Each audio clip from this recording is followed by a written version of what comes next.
Hello, I'm that geeky gamer, and welcome to my show. You know, video game developers don't always seem to get the recognition they deserve. We all know that someone is responsible for all the great games out there, but we don't always recognize the creative minds behind them. Sometimes this is because it can be somewhat difficult to know who to give credit to, considering video game development is quite a different process than other mediums. I mean, a video game can often be the result of a team project where no one person deserves all the credit. Other times, one person does deserve most of the credit, even though several people were involved in the process. Even though we try our best to give developers the credit they deserve, it's not always easy, and sometimes we forget to acknowledge those who truly deserve it. With that in mind, I thought I would try to give some developers their well-deserved praise, as I present to you my choices for the top 10 video game developers of all time.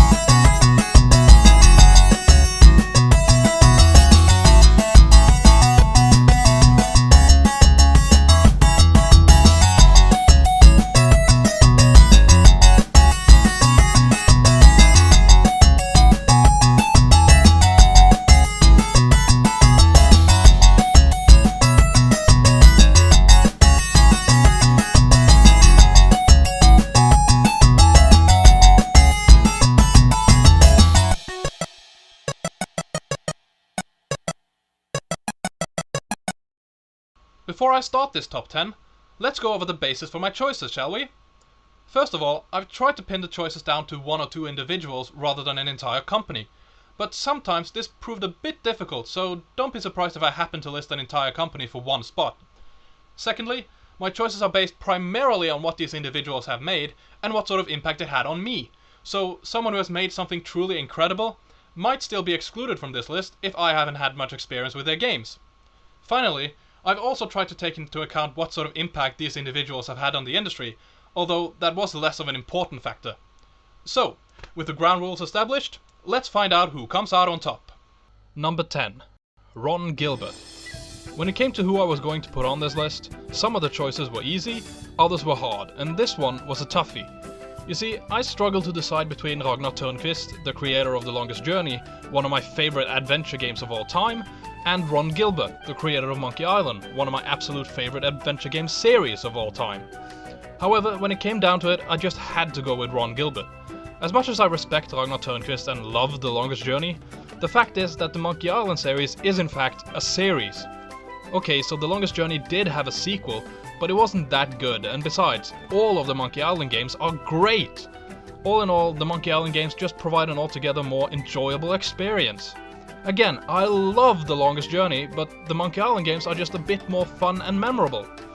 Now, I know that Ron Gilbert is responsible for more games than just the Monkey Island games, but as I said, my choices are largely based on my experience with him, and I haven't played many of his other games. At any rate, creating a series as great as Monkey Island is definitely a worthy enough achievement for the number 10 spot. Sorry Törnqvist, nothing personal. Number 9. Insomniac Games, represented by Ted Price and Alex and Brian Hastings. Now, this is a group of people who shouldn't need an introduction. Who doesn't know about at least one of their highly successful franchises, like Spyro the Dragon, Ratchet & Clank, and Resistance? Personally, I'm familiar with all three of these franchises and I love all of them. Spyro was one of the best platform games on the original PlayStation, and Ratchet & Clank was one of the best franchises to come out of the PlayStation 2 era. The Resistance games didn't receive quite the same acclaim as Spyro and Ratchet & Clank, but I still thought it was, and still is, one of the best FPSs on the PlayStation 3. To this day, I still play the Spyro games on occasion, and the Ratchet & Clank games are very hard to put down. I will admit that I don't play the Resistance games as much, but in all honesty that has more to do with the fact that they are FPSs, which I'm not a huge fan of, and not so much that they're bad games. If anything, the Resistance games are one of the few FPS series I truly enjoy. Anyway, creating all these franchises definitely earns these guys a place at number 9. Number 8. Michel Ancel. This man is not only a great video game developer, he is a fairly underappreciated developer. The franchise he is probably most known for is the Rayman series, and he's definitely received a fair amount of praise from those games, but I still don't feel it's enough. The later Rayman games might not have been as good as the first few, at least not in my opinion, but Michel Ancel still deserves a lot of recognition for creating this very lovable character, as well as a great series of games. There is, however, one particular game he has not received nearly enough praise for, and that is Beyond Good and Evil. While some people do know about this game and how good it is, there are way too many gamers who might not even know about this game. Beyond Good and Evil is one of the best action-adventure games ever created, and everyone who has tried it would agree with that. The reason this game isn't all that popular is the fact that it suffered from bad marketing. Beyond Good and Evil was released around the same time as, among other things, Prince of Persia: The Sands of Time, and it didn't receive nearly as much PR and marketing focus as that game. Because of the popularity of Prince of Persia and other titles released at the time, Beyond Good and Evil sadly faded into the background and was only picked up by a relatively small number of gamers. Thankfully, Beyond Good and Evil has picked up a bit in popularity in recent years, becoming somewhat of a cult classic, and there's even an upcoming sequel in the works. Hopefully, that game will be just as good, if not better than the original, and give Michel Ancel some much deserved and somewhat overdue recognition. For the time being though, I guess Michel Ancel will have to settle for his well-deserved position as the 8th best video game developer of all time. Number 7. Satoshi Tajiri.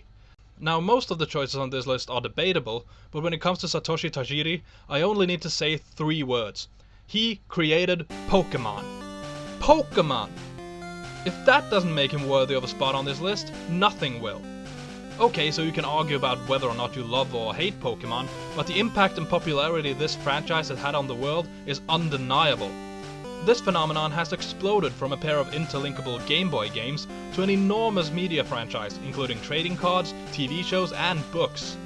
On top of the immense popularity and success of this franchise, the games themselves are actually pretty damn good. I haven't played all of them, but I have enjoyed every single one of the ones I have played. The concept and gameplay might be relatively simple, but it's also very ingenious and incredibly fun. Whether you love it or hate it, the genius mind behind something as incredible as the Pokemon franchise definitely deserves the number 7 spot on this list, and that's all I'm going to say about it. Number 6. Gunpei Yokoi. Oh man, we're really getting into the greats now, aren't we? If you don't know who Gunpei Yokoi was, shame on you! You cannot call yourself a true gamer and not know who this great man was. Gunpei Yokoi was a long-time employee of Nintendo, and he worked on several titles for all of Nintendo's systems, or at least the systems they made while he worked there. One of the franchises he was instrumental in creating was the Metroid series, and I shouldn't have to tell you how great those games are. This series had a fairly big impact on the industry, with its innovative non-linear style of gameplay and its somewhat unusual atmosphere.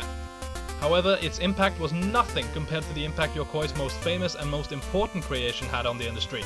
You see, Yokoi was the creator of the Game Boy. Yes, you heard right, he created the fucking Game Boy. This man basically created the entire handheld gaming market. That is no small feat, and the fact is that this early venture into the handheld market wasn't, as you might expect, a failure. It was a huge success! The Game Boy was an incredible piece of hardware, and it had a fantastic library of games. During its lifespan, several other systems were introduced to the handheld market, some of which were more powerful than the Game Boy, but none of them managed to dethrone it as the king of the handheld market. Sadly, Yokoi was killed in a tragic car accident on October 4th, 1999, leaving a great legacy behind him. We can only wonder what great things he might have created if he was still alive, but there is no denying that he more than deserves the title of the 6th greatest video game developer of all time. Number 5. Masahiro Sakurai. In case you don't know, Masahiro Sakurai is the creative genius behind the Kirby series, and those games are just fantastic. In the entirety of the series, there really isn't a single bad game, which is quite an accomplishment, especially considering how many games there are in this series. Now, for as much praise as I can give the Kirby series, there is no doubt that Sakurai's other creation is what really makes him worthy of the highest praise. He created Super Smash Bros. That's right, he created one of, if not the most successful and definitely most ingenious fighting games ever made. How can you not love a game that lets you beat the living shit out of almost every Nintendo character ever made? In the later installments, you can even act out some long-lived rivalries, like Mario vs Sonic. Honestly, how can you not love that? There is absolutely no denying the impact this series has had on the industry, and Masahiro Sakurai definitely deserves a lot of praise. As I said, these games are so excellent and innovative that he definitely deserves the highest of honors, so Masahiro Sakurai gets to take his well-deserved position at the number 5 spot. Number 4. Andy Gavin and Jason Rubin representing Naughty Dog. Here we have a set of incredibly genius minds. They have given us such classics as the Crash Bandicoot games, the Jak and Daxter games, and their most recent hit, Uncharted. The really incredible part of this is that not one of these games are bad. They're all unbelievably fantastic, and I can't tell you how much time I've spent playing them all. They also deserve a lot of praise for being the ones responsible for me getting my first PlayStation. You see, before I owned a PlayStation, I got to try Crash Bandicoot, and from the second I started playing it, I was hooked. I had to have this game, which meant I had to have a PlayStation. That alone makes these guys worthy of a top spot on this list. I really love these guys, and I think they are truly fantastic developers. Their work certainly is very impressive, and all in all, they more than deserve to take the number 4 spot on this list. Number 3. Hironobu Sakaguchi. Yeah, I don't even have to justify this choice, do I? This guy should be on everybody's list. He is simply amazing. He has worked on some of the best RPGs ever made, and he is the creator of the Final Fantasy series. Considering that the Final Fantasy games are not only some of my favorite RPGs, but also some of my favorite games of all time, Sakaguchi just had to be among the top on this list. He has also worked on Chrono Trigger and Chrono Cross, Super Mario RPG, and Lost Odyssey, and he is at least partially responsible for the Kingdom Hearts series. Sakaguchi's influence on the industry is undeniable, and it's no small feat to have designed, directed and/or produced over 50 games, most of which are highly successful and incredibly good. Just the fact that this is the man I and several other people immediately think of when we think greatest RPGs of all time is a testament to how incredibly talented this individual truly is. As I said, there's no denying how incredible this man and his contributions to the industry truly are. Hironobu Sakaguchi definitely deserves all the praise he can get, which is why he gets a very well-deserved number 3 spot on this list. Number 2. Hideo Kojima. This man is a god! Okay, that might be a bit of an exaggeration, but in my opinion, Hideo Kojima is one of the most brilliant developers on the planet. As the creator of the fantastic Metal Gear series, which is one of my absolute favorite game series, he basically created an entire genre, namely the stealth action genre. This was a huge development in the industry and a big departure from what was the norm at the time. As risky as the idea behind Metal Gear was, it proved to be very successful, and the Metal Gear series has continued to impress ever since. Kojima is also behind the incredible and severely underrated Zone of the Enders series, as well as the spectacular Snatcher and the wonderful Boktai series. He also worked on Castlevania Lords of Shadow, which, even though I haven't tried it yet, looks like a very interesting game.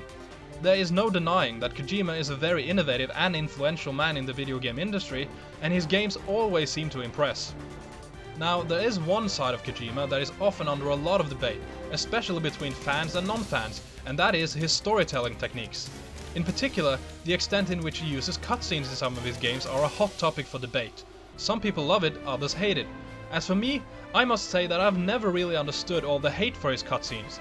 Yes, they might occasionally be just a tad too long and possibly take away time from actual gameplay, but the fact is that his stories are just so compelling and the cutscenes are always incredibly well done, so I for one do not mind watching them, even if they are a bit long. In any case, there is no doubt that Hideo Kojima and his games have had a massive impact on the industry, and he will always be considered one of the best developers you can find. Very, very few developers can match his talents, which is why I give him the title of the second best video game developer of all time. And the number 1 video game developer of all time is... Come on, do I even have to say it? Don't you already know? Yes, it is, of course, the master himself, Shigeru Miyamoto. Maybe this is a really predictable choice, but there's just no way I could choose anybody else, is there? I mean, this is the father of modern gaming. He has not only created almost all of Nintendo's most successful series, but he practically saved the entire industry. if it hadn't been for some of his creations, in particular Donkey Kong and Super Mario Bros., the video game industry could very well have completely disappeared at the end of the arcade era.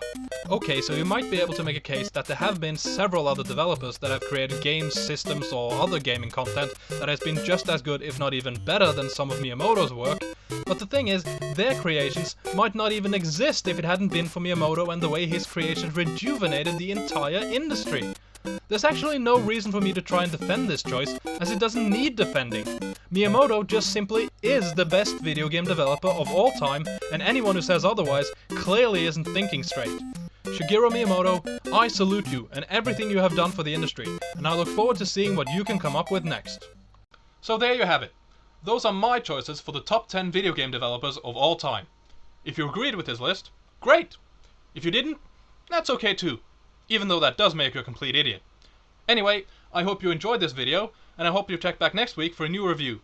Thanks for watching. Bye.